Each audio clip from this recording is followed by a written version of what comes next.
প্রিয় ছাত্রছাত্রী, নিশ্চয়ই তোমরা ভালো আছো। আজকে আমরা তোমাদের নবম শ্রেণীর রসায়ন নিয়ে আলোচনা করব। নিশ্চয়ই তোমরা পূর্ব যে অধ্যায় আমরা আলোচনা করেছি তা নিশ্চয়ই ভালোভাবে বুঝতে পেরেছো। তাহলে চলো আমরা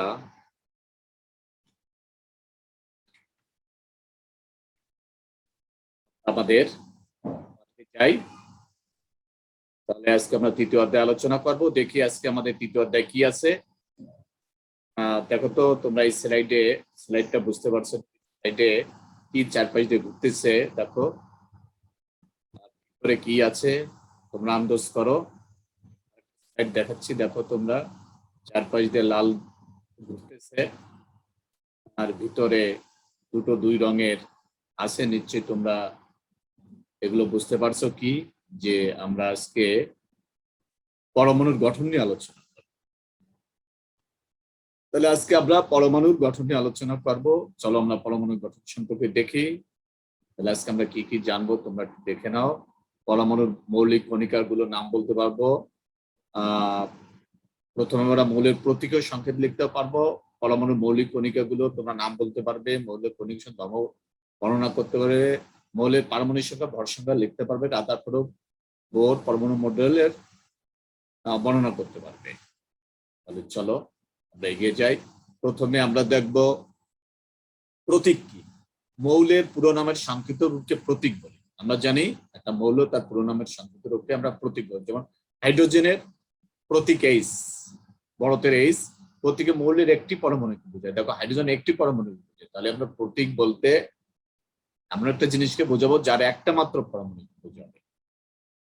আর সংকেত মৌল বা যৌগিক পদার্থের অণুর সংক্ষিপ্ত রূপকে সংকেত করে। তাহলে প্রতীক বা সংকেত মৌলের ক্ষেত্রে হতে পারে বা মৌলিক পদার্থের ক্ষেত্রে। মৌলিক পদার্থের ক্ষেত্রে প্রতীকও আছে, সংকেত আছে। মৌলিক পদার্থের প্রতীক কখন বুঝবো? যদি একটা পরমাণুকে বোঝায়, আর যদি একের বেশি পরমাণুকে বোঝায় তাহলে সেটা হয়ে যাবে সংকেত। আর যৌগিক পদার্থের তো অবশ্যই সংকেত আছে। নিশ্চয়ই তোমরা পূর্বে মৌলিক এবং যৌগিক পদার্থের সম্পর্কে জানো। তাহলে সংকেত মৌলিক বা যৌগিক পদার্থের একাধিক পরমাণুকে বোঝাবে। সংকেত মৌলিক বা যৌগিক পদার্থের একাধিক পরমাণুকে বোঝাবে। তাহলে নিশ্চয়ই তোমরা প্রতীক বুঝেছো। প্রতীক হলো একটা মৌলের পুরো নামের সংক্ষিপ্ত রূপ যার মাত্র একটা পরমাণু থাকবে। আর সংকেত মৌল বা যৌগিক পদার্থের অণুর সংক্ষিপ্ত রূপ, মৌলের একাধিক পরমাণু থাকবে। আর যৌগিক পদার্থের তোমরা তো জানো একাধিক মৌলের একাধিক পরমাণু থাকলে সেটাকে আমরা যৌগিক পদার্থ বলি। এখন আমরা শিখবো যে প্রতীক লেখার নিয়মগুলো শিখবো। চলো দেখো। তাহলে মৌলের নাম হাইড্রোজেন, ইংরেজি নাম হাইড্রোজেন, প্রতীক দেখো এইচ। নাইট্রোজেন, ইংরেজি নাম নাইট্রোজেন, প্রতীক এন। কার্বন, প্রতীক সি। প্রথম অক্ষর দ্বারা আমরা দেখতেছি হাইড্রোজেন, নাইট্রোজেন, কার্বন প্রত্যেকটা ইংরেজি নামের বড় হাতের অক্ষর দ্বারা তার প্রতীক বুঝাইছে। এবার আমরা দেখবো যে দেখো অ্যালুমিনিয়াম, এল, প্রতীক এল। এবার দেখো প্রথম অক্ষরের সাথে পরবর্তী অক্ষর যুক্ত হয়ে তার প্রতীক হয়েছে। সিলিকন, এসআই, প্রথম অক্ষরের সাথে পরবর্তী অক্ষর যুক্ত হয়ে প্রতীক হয়েছে। তারপর কোবাল্ট, প্রথম অক্ষরের সাথে পরবর্তী অক্ষর যুক্ত হয়ে নামকরণ হয়েছে। আচ্ছা, তারপরে আমরা দেখি ক্লোরিন। এবার দেখো প্রথম অক্ষর আর দ্বিতীয় অক্ষর যুক্ত হয়ে প্রথম ও তৃতীয় বর্ণের প্রতীক হয়েছে সি এবং এল। তারপর ক্রোমিয়াম, দেখো প্রথম অক্ষর এবং তৃতীয় অক্ষর যুক্ত হয়ে তৃতীয় বর্ণ যুক্ত হয়ে প্রতীক হয়েছে। তো ম্যাঙ্গানিজ, প্রথম অক্ষর এবং তৃতীয় বর্ণ, প্রথম ও তৃতীয় বর্ণ যুক্ত হয়ে তার ম্যাঙ্গানিজ প্রতীকটা হয়েছে। তাহলে আমরা ইংরেজি নামের প্রথম অক্ষর দ্বারা প্রতীক দেখলাম, বড় হাতের অক্ষর দ্বারা অবশ্যই প্রকাশ করতে হবে। তারপর প্রথম এবং দ্বিতীয় অক্ষর দ্বারা যুক্ত করে প্রতীক দেখলাম, তারপর প্রথম এবং তৃতীয় অক্ষর দ্বারা যুক্ত করে আমরা প্রতীক দেখলাম। এখন আমরা দেখবো ল্যাটিন নাম থেকে কিভাবে নামকরণ হয়েছে। দেখো আমরা একটু দেখি কিভাবে আমরা ল্যাটিন নাম থেকে নামকরণ করব, সে ব্যাপারে আমরা দেখব। নিশ্চয়ই আমরা যতটুকু আলোচনা করছি তোমরা বুঝতে পেরেছো। দেখো সোডিয়াম, সোডিয়ামের তোমরা দেখো সোডিয়ামের ল্যাটিন নাম নেট্রিয়াম, তার প্রতীক হবে Na।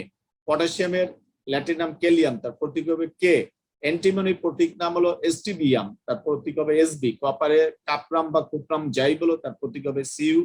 টিনের স্টেন নাম, তার প্রতীক হবে Sn। আয়রনের ল্যাটিন নাম ফেরাম, Fe। তাহলে আমরা কি বুঝলাম যে ইংরেজি নামের প্রথম অক্ষর কোন কোন ক্ষেত্রে প্রথম এবং দ্বিতীয় অক্ষর, কোন কোন ক্ষেত্রে প্রথম এবং তৃতীয় অক্ষর বা বর্ণ, এবং ল্যাটিন নাম থেকে এই মৌলগুলো নামকরণ হয়েছে তার প্রতীক হিসেবে। নিশ্চয়ই তোমরা প্রতীকের নামকরণ গুলো বুঝতে পেরেছো। আচ্ছা, এবার আমরা যাব যে দেখো ইলেকট্রন, প্রোটন, নিউট্রন। নিশ্চয়ই তোমরা আগে বুঝেছো যে ইলেকট্রন, প্রোটন আর নিউট্রন গুলো কি পরমাণুর মৌলিক কণিকা। পরমাণুর মৌলিক কণিকা তিনটি, ইলেকট্রন, প্রোটন আর নিউট্রন। দেখো আমরা বিস্তারিত দেখবো। হ্যাঁ, এটা কি প্রোটন, তারপর দেখি পরটা কি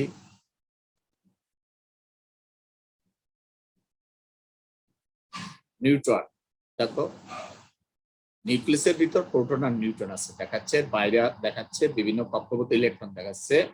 তোমরা জানো এগুলো, তারপর আমরা বিস্তারিত দেখবো। নিউক্লিয়াসের ভিতর প্রোটন আর নিউট্রন আছে এবং বাইরে কি আছে, ইলেকট্রন আছে। দেখো ইলেকট্রন চারপাশ দিয়ে ঘুরছে, আমরা স্লাইডে দেখছি ইলেকট্রন চারপাশ দিয়ে বিভিন্ন কক্ষপথে ঘুরছে। আচ্ছা, তাহলে এগুলো আমরা আরো দেখবো। তাহলে পরমাণুর কয়টি স্থায়ী আছে, তিনটি, ইলেকট্রন, প্রোটন, নিউট্রন। ইলেকট্রন দেখাচ্ছি, প্রোটন দেখাচ্ছি, নিউট্রন। Electron, proton, neutron. দেখো আরো স্লাইডে আমরা দেখতেছি চারপাশ দিয়ে তোমার ইলেকট্রন ঘুরছে, মাঝখানে কি আছে, প্রোটন আর নিউট্রন। ইলেকট্রন দেখো কে ঘুরছে, যে চিহ্ন সহকারে ইলেকট্রন, নিউট্রন, নিউক্লিয়াস, প্রোটন। আমরা তীর চিহ্ন সহকারে ইলেকট্রন, প্রোটন, নিউট্রন। নিউক্লিয়াস শক্তি স্তর, যে স্তরে ইলেকট্রনটা ঘুরে তাকে শক্তি স্তর বলে বা অরবিট বলে। আচ্ছা, দেখো এবার দেখবো যে কে কি ইলেকট্রন, প্রোটন, নিউট্রন কে কি আবিষ্কার করছে বা তার ধর্ম কি। যে থমসন 1897 সালে ইলেকট্রন কণা আবিষ্কার করেন। ঋণাত্মক আধান বাই এই কণিকার প্রতীক E-। কণিকার মধ্যে সবচেয়ে হালকা, এর প্রকৃত ভর 9.11 গুণ 10⁻28 গ্রাম। আচ্ছা গেল। তাহলে আমরা ইলেকট্রন সম্পর্কে আমরা জানলাম যে ইলেকট্রনটা কে আবিষ্কার করছে, তার প্রতীক কি, সবচেয়ে হালকা কণা এবং তার প্রকৃত ভর। প্রকৃত ভরটা তোমরা বুঝতে পারছো, 9.11 গুণ 10⁻28 মানে কি 9.11 কে 1 লিখে 28টা শূন্য দ্বারা ভাগ করলে তার ভর পাওয়া যায়। ভরটা খুবই নগণ্য, মানে খুবই ছোট। এর প্রকৃত আধান মাইনাস, ইলেকট্রনের সবসময় মাইনাস হয়, চার্জ ঋণাত্মক 1.60 10⁻19 কুলম্ব। এককটা হবে কুলম্ব আর এই ভরের একক হবে গ্রাম। আচ্ছা, এবার আমরা পরবর্তীতে এটা আলোচনা করি। দেখো আর্নেস্ট রাদারফোর্ড 1911 সালে প্রোটন কণা আবিষ্কার করেন। ধনাত্মক আধানবাহী কণিকার প্রতীক পি। ইলেকট্রনের ভরের তুলনায় 18.38 গুণ ভারী। আচ্ছা, এর প্রকৃত ভর 1.67 গুণ 10⁻24, অর্থাৎ 1.67 কে 1 লিখে 24টা শূন্য দ্বারা ভাগ করলে যে গ্রামটা সেটা ভর। এটাও কম, তবে সেটা ইলেকট্রনের ভরের তুলনায় 18.38 গুণ ভারী। এর প্রকৃত আধান 1.60 গুণ 10⁻19 কুলম্ব। আচ্ছা, এরপর যাই আমরা, দেখো পরবর্তীটা যাই। এরপরে নিশ্চয়ই বুঝছো ইলেকট্রন, প্রোটনের পর কে, নিউট্রন। ইলেকট্রন, প্রোটন, আমাদের নিউটন কে আবিষ্কার করে সেটা আমরা দেখবো। তোমরা নিশ্চয়ই ইলেকট্রন এবং প্রোটন সম্পর্কে বুঝতে পেরেছো। তাহলে নিউটন কি জানি আমরা, জেমস চ্যাডউইক 1932 সালে নিউটন কণা আবিষ্কার করেন। James Chadwick. আধানবাহী কণিকার প্রতীকে নিউটন লিখতে এল লেখে। এই কণা বা প্রোটন অপেক্ষা সামান্য বেশি। এর প্রকৃত ভর 1.67 গুণ 10⁻24 গ্রাম। আর ওটা ছিল প্রোটনের ভর ছিল 1.6 গুণ 10⁻24 গ্রাম। আর এই নিউটনের ভর 1.675, সামান্য একটু বেশি, কত 0.075 বেশি, গুণ 10⁻24 গ্রাম। আর এর প্রকৃত আধান শূন্য, এর কোনো চার্জ নেই। এগুলোকে যদি আমরা একটা ছকে আনি তেমন কেমন হয় দেখো। প্রোটনের প্রতীক পি, আপেক্ষিক ভর 1, আপেক্ষিক আধান +1, প্রকৃত ভর 1.6 গুণ 10⁻24 গ্রাম প্রকৃত আধান, 1.60 গুণ 10⁻19 কুলম্ব, নিউটনের প্রতীক n, আপেক্ষিক ভর 1, আপেক্ষিক আধান 0, প্রকৃত ভর 1.675 গুণ 10⁻24 গ্রাম, এর প্রকৃত আধান 0, নিরপেক্ষ এই জন্য 0। ইলেকট্রনের প্রতীকী, আপেক্ষিক আর আধান -1, ইলেকট্রনের আপেক্ষিক আধান আমরা কত জানি, -1। তারপরে এর প্রকৃত ভর 9.11 গুণ 10⁻28 গ্রাম, খুবই সামান্য। এর আধান হবে -1.60 গুণ 10⁻19 কুলম্ব। তাহলে আমরা প্রোটন এবং ইলেকট্রনের আধান বাস একই, কিন্তু প্রোটন প্লাস আর ইলেকট্রনটা মাইনাস। আর ভর তো আমরা আগেই জানি, এর ভরটা সামান্য নগণ্য এদের তুলনায়। আর আপেক্ষিক ভর 1 ধরছে, প্রোটন এবং নিউট্রনের ভর প্রায় সেম, এর জন্য আন ধরছে। তাহলে প্রোটন এবং নিউট্রনের তুলনায় ইলেকট্রনের ভর হবে 1/2840 দ্বারা ভাগ করলে হয় যতটুকু ততটুকু, খুবই নগণ্য। আচ্ছা, নিশ্চয়ই তোমরা তাহলে শখের সাহায্যে ইলেকট্রন, প্রোটন, নিউট্রনের বিভিন্ন বৈশিষ্ট্য সম্পর্কে তোমরা জানতে পারলে। আমরা এখন সামনের দিকে অগ্রসর হই। দেখো, হ্যাঁ দেখো, আমরা এগুলো আগেই জানছি যে নিউক্লিয়াস থাকে পরমাণু কেন্দ্রে, যেখানে প্রোটন নিউট্রন থাকে, বাইরে ইলেকট্রন করে, যেটা চিত্রে স্লাইডে আমরা দেখতেছি।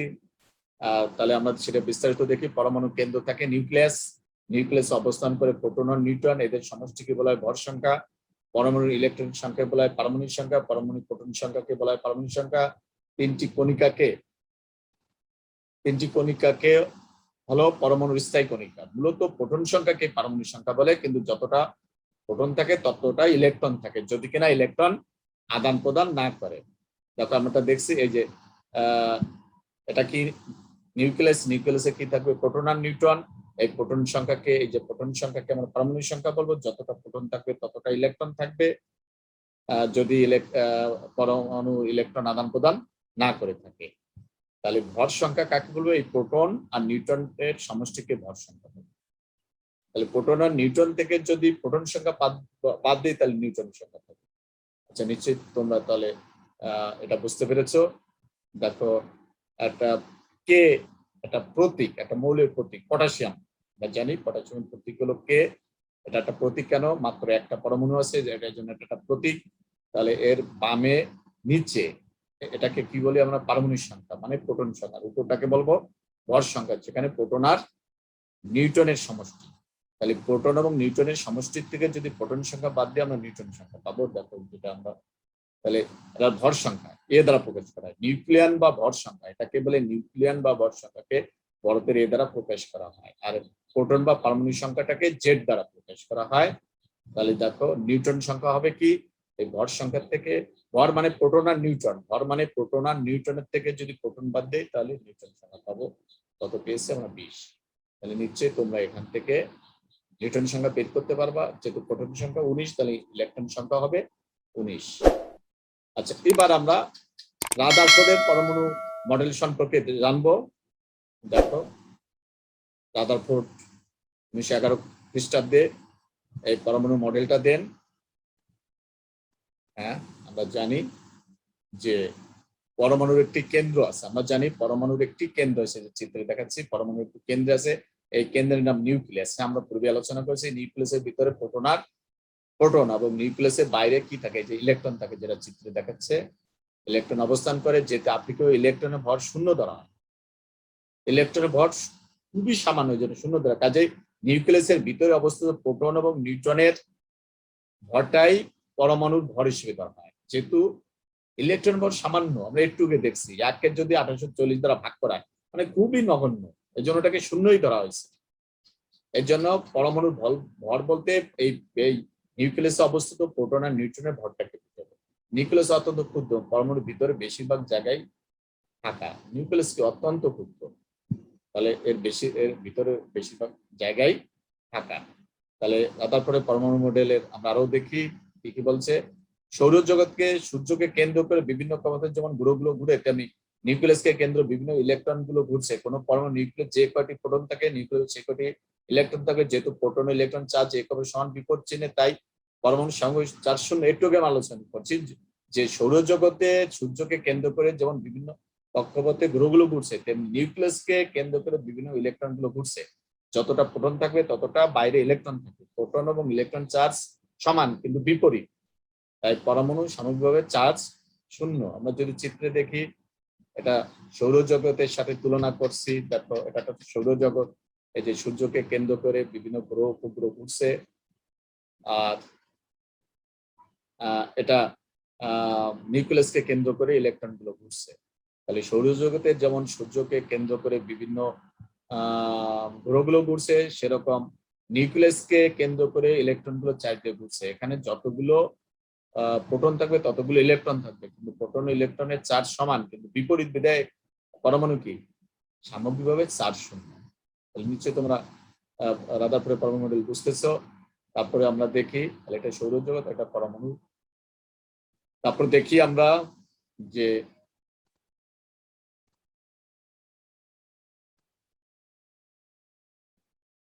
পরবর্তী দেখি যে তার পরবর্তী কি ধর্ম আছে রাদারফোর্ড বলেছে, সেটা আমরা আলোচনা করি।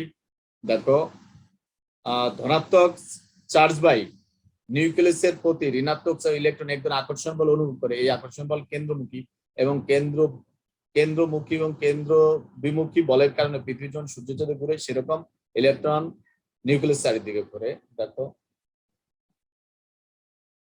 হ্যাঁ কি বলছে, ধনাত্মক চার্জ বাই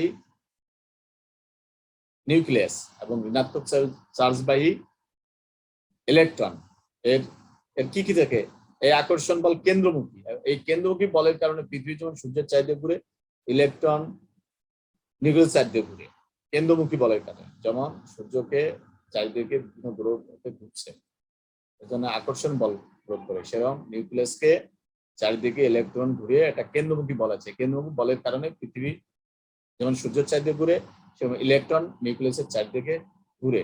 তাহলে এলো রাদারফোর্ডের পরমাণু মডেলের বৈশিষ্ট্য সম্পর্কে আমরা জানলাম। হ্যাঁ দেখো তোমরা, হ্যাঁ আমরা এই চিত্রে দেখাচ্ছি যে কিভাবে সূর্যকে কেন্দ্র করে বিভিন্ন গ্রহ উপগ্রহ ঘুরছে। সোলার সিস্টেম বা মডেল বলবো, যেটাকে আমরা বলি পরমাণু মডেল গেল। এবার আমরা দেখবো যে রাদারফোর্ডের পরমাণু মডেল কিছু সীমাবদ্ধতা আছে, তাই নিয়ে আমরা আলোচনা করব। রাদারফোর্ড কিছু ইলেকট্রনের কক্ষপথে আকার আকৃতি সম্বন্ধে কোনো ধারণা দিতে পারেনি। রাদারফোর্ড ইলেকট্রনের কক্ষপথে আকার আকৃতি সম্পর্কে কোনো ধারণা দিতে পারে নাই। সৌরজগতে সূর্য গ্রহগুলোর সামগ্রিক কোনো আদান বা সৌরজগতে সূর্যকে কেন্দ্র করে যেমন গ্রহগুলো করছে, তার কোনো চার্জ নাই, কিন্তু ইলেকট্রন এবং নিউক্লিয়াসের ইলেকট্রনটাকে ঋণাত্মক চার্জ, নিউক্লিয়াস ধনাত্মক চার্জ আছে, কাজেই সৌরজগতের সাথে তুলনা করা এটা সঠিক হয়নি, তাই বলছে। আর উনি কি করতে, ইলেকট্রনের যে বিভিন্ন কক্ষপথ করছে সে আকৃতি দিতে পারেনি। একের দিকে ইলেকট্রন বিশিষ্ট পরমাণু ইলেকট্রন কিভাবে নিউক্লিয়াসের চারদিকে পরিভ্রমণ করছে তার কোনো ধারণা এই মডেল দেওয়া হয়নি। একের অধিক ইলেকট্রন বিশিষ্ট পরমাণু ইলেকট্রন গুলো কিভাবে হবে তার কোনো ব্যাখ্যা দেয়নি। ম্যাক্সওয়েলের তত্ত্ব অনুসারে ইলেকট্রন নিউক্লিয়াসে কেন্দ্র করে ঘূর্ণনের সময় ক্রমাগত শক্তি হারাতে থাকে, ফলে ইলেকট্রন ঘূর্ণন পথ ছোট হতে থাকবে এবং এক সময় সেটি নিউক্লিয়াসের উপর পতিত হবে। ম্যাক্সওয়েলের ফর্মুলায় রাদারফোর্ডের পরমাণুগুলো সঠিক হয় না। ম্যাক্সওয়েলের তত্ত্ব অনুসারে ইলেকট্রন কি করবে, নিউক্লিয়াস চার্জ করবে, ঘুরতে ঘুরতে শক্তি হারবে, শক্তি হারায় কোথায় চলে আসবে, নিউক্লিয়াসের উপর পতিত হবে। ফলে ম্যাক্সওয়েলের তত্ত্ব অনুসারে রাদারফোর্ডের পরমাণু সঠিক হয় নাই। তাহলে রাদারফোর্ডের পরমাণু মডেলে কিছুটা ত্রুটি আছে। তাহলে রাদারফোর্ডের অবশ্যই একটা বিশাল অবদান আছে এবং তার কিছু ত্রুটি আছে, যে ত্রুটিটা পরবর্তীতে বোর এটা সংশোধন করে। তাহলে চলো আমরা বোর মডেল এখন আলোচনা করব। হ্যাঁ, ইলেকট্রন ঘুরছে যেটা দেখছি আমরা, যেটা পূর্বে ওই স্লাইড গুলো আমরা দেখেছি, বিভিন্ন কক্ষপথে ইলেকট্রন গুলো, অনুমোদিত কক্ষপথে ইলেকট্রন গুলো ঘুরছে। তাহলে পরমাণুতে মৌলিক কণিকার সময় অবস্থান দেখাচ্ছে আমাদের। দেখো, হ্যাঁ আমরা স্লাইড গুলো আবার একটু দেখাচ্ছি। ইলেকট্রন, অনুমোদিত কক্ষপথ, যাতে তোমাদের বারবার স্লাইড গুলো দেখে ভিতরে এটা তোমরা ভালোভাবে মনে রাখতে পারো, এই জন্য আমরা বারবার স্লাইড গুলো দেখাচ্ছি। বিজ্ঞানী নিলস বোর একটা মডেল দেন, সেই জন্য নাম হবে বোর পরমাণু মডেল। তাহলে এই বোর পরমাণু মডেল নিয়ে আমরা এখন আলোচনা করব। পরমাণু নিউক্লিয়াসকে কেন্দ্র করে বৃত্তাকার পথে ইলেকট্রন সমূহ ঘুরতে থাকে, তাহলে রাদারফোর্ড নিউক্লিয়াসকে কেন্দ্র বৃত্তাকার পথে যে ইলেকট্রনটা ঘুরে সে সম্পর্কে ধারণা দিতে পারেনি। মানে ইলেকট্রন গুলো নিউক্লিয়াসকে কেন্দ্র করে কেমন ভাবে ঘুরে সেটা রাদারফোর্ড বলতে পারে না, কিন্তু বোর কিন্তু বলছে বৃত্তাকার পথে ঘুরছে। ইলেকট্রনের এই প্রত্যেকটা অরবিট বলে বা শক্তি স্তর বলে, অরবিট গুলোকে KLM দ্বারা প্রকাশ করা হয়। এবং দেখো 2NS নিয়ম অনুসারে n সমান k অন বলে। আচ্ছা দেখো n সমান 1 প্রথম শক্তি স্তর, দ্বিতীয় শক্তি, তৃতীয় স্তর, যেটাকে আমরা KLM বলতেছি। দেখো উনি আরো কিছু বলেছে, নিউক্লিয়াস চার দিয়ে বৃত্তাকার পথে স্থির কক্ষপথে আছে জাতীয় অবস্থায় ইলেকট্রন ঘুরতে থাকে, এগুলোকে শক্তি স্তর বা অরবিট। শক্তি স্তরকে কল্পিত সঙ্গে n মান অনুসারে KLM ইত্যাদি দ্বারা প্রকাশ করা হয়। প্রথম শক্তি স্তর n সমান 1 যাকে k শক্তি স্তর বলে, দ্বিতীয় n সমান 2 L শক্তি স্তর, n মান 3, 5, 4 এতে পূর্ণ সমান বৃদ্ধি পেতে থাকে এবং শক্তি স্তর সমূহকে mn q দ্বারা প্রকাশ করে। একটি নির্দিষ্ট শক্তি স্তরে অবস্থানকারী ইলেকট্রন সমূহ শক্তি শোষণ অথবা বিকিরণ করে না। আচ্ছা, তারপর বোর মডেল অনুসারে কোন শক্তি ইলেকট্রনের কৌণিক ভরবেগ, একটা সূত্র হচ্ছে mvr সমান ns/2π। m ইলেকট্রনের ভর, আর ইলেকট্রনের কক্ষপথের ব্যাসার্ধ, v ইলেকট্রনের বেগ, s প্লাঙ্ক ধ্রুবক যার মান 6.626 গুণ 10⁻34 m² kg/s। এটা হলো প্রধান কোয়ান্টাম সংখ্যা। আচ্ছা, যখন কোন ইলেকট্রন একটি কক্ষপথের শক্তি স্তর যেমন n1 থেকে উচ্চতর কক্ষপথে n2 তে স্থানান্তর, তখন বিদ্যুৎ শক্তি শোষণ করে। অর্থাৎ উচ্চতর কক্ষপথে যদি যায় তাহলে শক্তি শোষণ করবে। আবার যখন ইলেকট্রন উচ্চতর শক্তি থেকে নিম্নতর শক্তি স্তর, যেমন n সমান 2 থেকে যদি n সমান n এ আসে, নিচের দিকে নামে, তখন ওই নির্দিষ্ট মান শক্তি বিকিরণ করে। এইসব শোষিত বা বিকিরিত শক্তির মান hv সমান hc/λ। সিটা কি? সি হল আলোর বেগ, যার মান জানি আমরা 3 × 10⁸ মিটার/সেকেন্ড। বি শোষিত বা বিকিরিত শক্তির কম্পাঙ্ক, ল্যামডা হলো শোষিত বা বিকিরিত শক্তির তরঙ্গ দৈর্ঘ্য। আচ্ছা, তাহলে বোর এইগুলো তার মডেলে বলেছেন। তাহলে তোমরা দেখো, তাহলে বোর মডেলের স্বীকার্য সমূহ আমরা একটু দেখি। আবার নিউক্লিয়াসের চতুর্দিকে ইলেকট্রন গুলো বৃত্তাকার কক্ষপথে ঘূর্ণায়মান, ইলেকট্রন গুলো নির্দিষ্ট শক্তির কক্ষপথে ঘূর্ণায়মান। ওই নির্দিষ্ট শক্তির থাকার সময় ইলেকট্রন শক্তি শোষণ ও বিকিরণ করবে না। বিভিন্ন শক্তির কক্ষপথকে n সমান 1, 2, 3 ইত্যাদি দ্বারা n যত বেশি হবে ততটা শক্তি বেশি হবে। যখন ইলেকট্রন এক শক্তি অন্য শক্তি লাভ দেবে তখন শক্তি শোষণও করবে না, বিকিরণও করবে না, যেটা আমরা আলোচনা করেছি। এবার বোর মডেল সম্পর্কে জানলাম। এবার বোর মডেলও কিছু ত্রুটি আছে যেটা নিয়ে আমরা আলোচনা করব।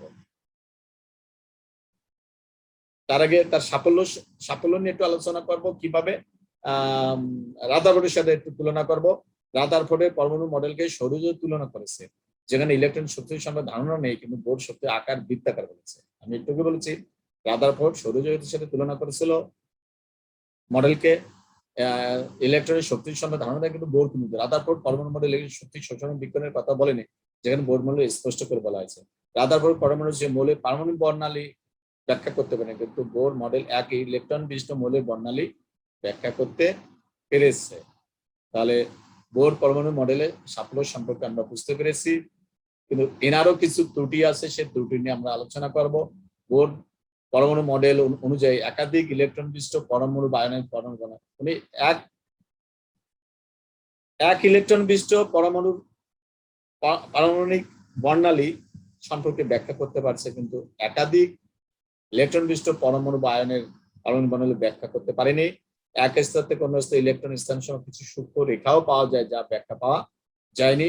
বোর পরমাণু মডেল বৃত্তাকার হলেও পরে প্রমাণিত এটি বৃত্তাকার না, উপবৃত্তাকার পথেও ঘুরে। এটি বৃত্তাকার না, এটি উপবৃত্তাকার পথেও ঘুরে। তাহলে বোর পরমাণু মডেলের যেমন সফলতা আছে, সেরকম তার কিছু সীমাবদ্ধতা আছে। রাদারফোর্ডের পরমাণু মডেলও সফলতা আছে, তার কিছু ত্রুটিও আছে। রাদারফোর্ড যদি প্রথমে তার মতবাদটা না দিত, তাহলে রাদারফোর্ডের পরমাণু মতটাকে সংশোধন করে বোর অবশ্যই সেটা দেওয়ার জন্য কঠিন হতো। এর জন্য রাদারফোর্ড এবং বোর পরমাণু মডেলের সীমাবদ্ধতা থাকা সত্ত্বেও, রাদারফোর্ড এবং বোর পরমাণু মডেলের সীমাবদ্ধ থাকা সত্ত্বেও দুজনের অবদান কিন্তু অনস্বীকার্য, দুজনের অবদান বিশাল। তাহলে ছাত্রছাত্রীরা নিশ্চয়ই তোমরা বুঝতে পেরেছো যে আমরা আজকে আলোচনা করলাম যে তোমাদের প্রতীক কি, সংকেত কি, প্রতীক লেখার নিয়ম, মৌলিক কণিকার সম্পর্কে, মৌলিক কণিকার বৈশিষ্ট্য, এবং এই মৌলিক কণিকার বিভিন্ন বৈশিষ্ট্য আমরা আলোচনা করেছি।